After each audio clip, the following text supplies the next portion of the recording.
If your feet or ankles feel tight, puffy, heavy, or so swollen by evening that your shoes suddenly feel smaller, tonight can be different. In the next few minutes, I'm going to show you 4 simple moves you can do before bed that may help reduce that trapped fluid. These moves can ease pressure and help your legs feel lighter by morning.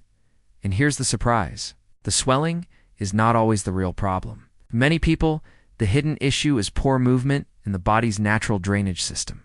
Most advice focuses only on the feet. That's exactly why it often fails. Think about what usually happens during the day. You sit, you stand, you drive.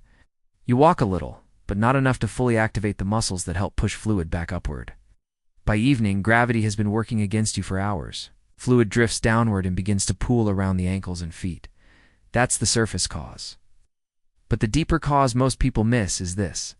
Your legs rely on movement like a pump system. When your calves, ankles, and breathing patterns become sluggish, circulation slows. Fluid can linger where you don't want it. Imagine a highway with no traffic officers and no green lights. Cars stack up. Congestion builds. Your lower legs can feel exactly like that. And tonight, I want you to test this for yourself. Do these 4 moves exactly as we go through them. And come back and tell me in the comments, did your ankles feel looser, lighter, or less tight afterward? Even a small change matters. Because small signals often lead to bigger improvements with consistency. We're counting down from 4 to 1, and each move builds on the last. The first move wakes up the pump, the second opens the pathway. The third helps clear congestion. And the final move helps your whole system reset before sleep. Number 4 is the move almost nobody takes seriously because it looks too easy. But it can be one of the fastest ways to wake up stiff, swollen ankles. It's the ankle pump. Not fancy, not dramatic, but powerful. Your calf muscles act like a second heart for the lower body. Every time they contract, they help push fluid upward. When they stay inactive too long, fluid can settle below. Think of squeezing toothpaste upward from the bottom of the tube. That's what you're trying to create. Here's how to do it. Sit on the edge of your bed or lie back with legs extended. Point your toes away from you slowly. Then pull your toes back, toward your face. Full range. Smooth pace. No jerking. Repeat this for 30 slow reps. Then circle the ankles 10 times each direction. Then repeat another 30 pumps. Breathe normally the whole time. What should you feel?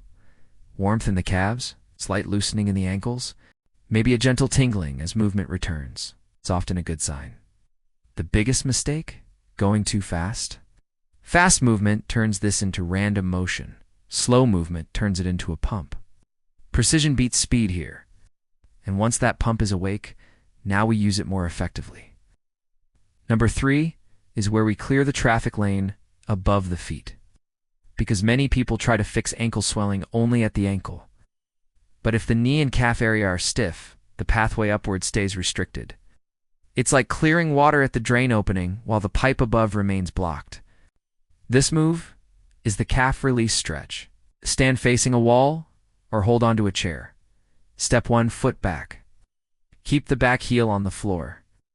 Bend the front knee gently until you feel a stretch in the back calf. Keep the chest tall. Hold for 20 to 30 seconds and switch sides. Repeat twice each side. Now here's why this matters. Tight calves can reduce the natural squeeze and release rhythm needed for fluid return. Relaxing the calf can improve that motion and reduce that heavy bound-up feeling many people notice at night. What should you feel? A deep but comfortable stretch through the back of the lower leg. Not pain. Never pain. Common mistake to avoid, lifting the back heel. If the heel pops up, you lose the target area. Press the heel down gently and breathe. And now that the lower leg pump is active and the calf is less restricted, we go to the move that changes everything for many people. Number 2 is the one viewers often message me about later because they didn't expect it to help so quickly. It's leg elevation with ankle motion, not just putting your feet up. That's only half the method. The secret is combining gravity with movement. When you elevate your legs, gravity helps fluid move away from the feet.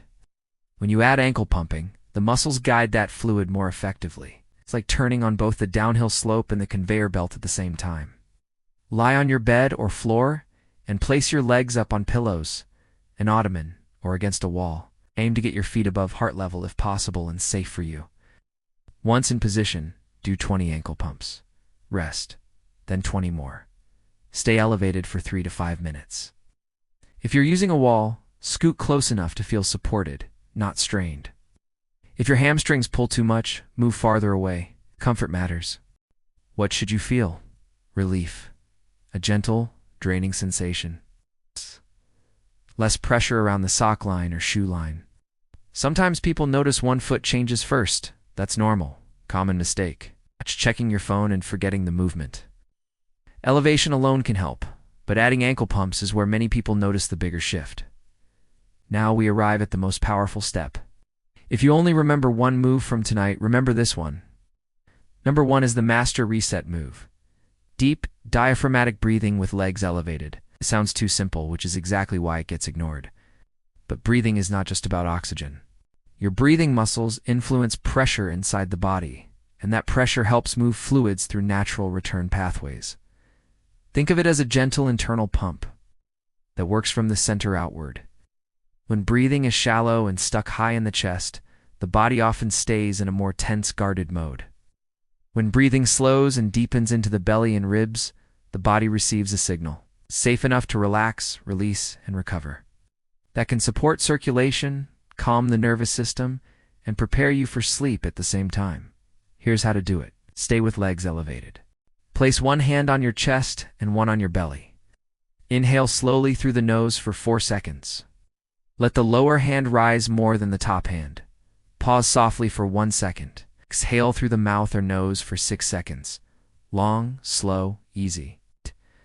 Repeat for 10 breaths. If 4 and 6 feels difficult, shorten it.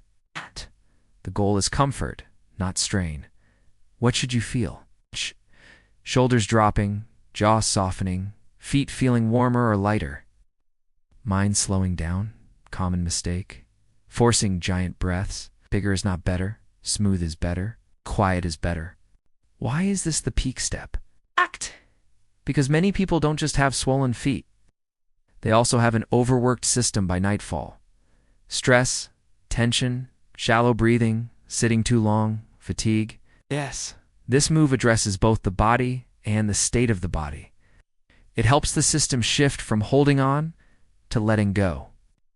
And now we slow everything down for the final reset. After your 10th breath, lower your legs gently. Bend your knees. Place your feet on the bed or floor. Close your eyes for 10 seconds. Notice the difference. Maybe it's subtle. Maybe it's obvious. Less throbbing. Less tightness. More space in the ankles. A sense that your legs belong to you again instead of feeling like blocks of stone. That moment matters. Because relief creates momentum. Momentum creates consistency. And consistency is where real change happens. So here is your simple before-bed routine. First, ankle pumps for about 1 minute. Second, calf stretch for 1 minute total, both sides. Third, elevate legs with ankle pumps for 3 to 5 minutes. Fourth, stay elevated and do 10 slow breaths for another 2 minutes. Total time, around 7 to 9 minutes. That's shorter than most people spend scrolling before sleep. Let me recap it clearly so you can remember tonight. Wake the pump. Open the pathway. Use gravity plus motion. Reset the whole system with breathing. That's the sequence. Each step prepares the next. Each move makes the next one work better. And now 2 bonus tips that can make a surprising difference. First, loosen anything tight around the ankles in the evening. Tight socks, restrictive slippers, or anything that leaves deep marks can add unnecessary pressure. Give the area room. Second, take a 2-minute walk around your home before starting this routine. Even a short walk wakes up the calf pump and can make the later steps feel more effective. And one important note, if swelling is sudden, painful, only on one side, comes with redness, shortness of breath, chest discomfort, or keeps worsening, seek medical care promptly. Persistent swelling deserves proper evaluation. But for everyday evening puffiness and that heavy end-of-day feeling, start tonight. Don't wait for the perfect Monday. Don't wait for next month. Use your next bedtime as the reset point. When you finish, come back and tell me in the comments one measurable result. Did your ankles look less puffy? Did your shoes feel looser tomorrow? Did the tight skin feeling improve? I read those results, and they help others know what's possible. Then come back after 7 nights and tell me what changed with consistency. That's where the real story begins. And if you know someone who ends every day rubbing their ankles, kicking off shoes in frustration, or saying their feet feel heavy by night, share this with them. If you enjoy practical, science-backed relief strategies explained simply, subscribe and stay with me. Because sometimes the smallest nightly habits create the biggest morning wins.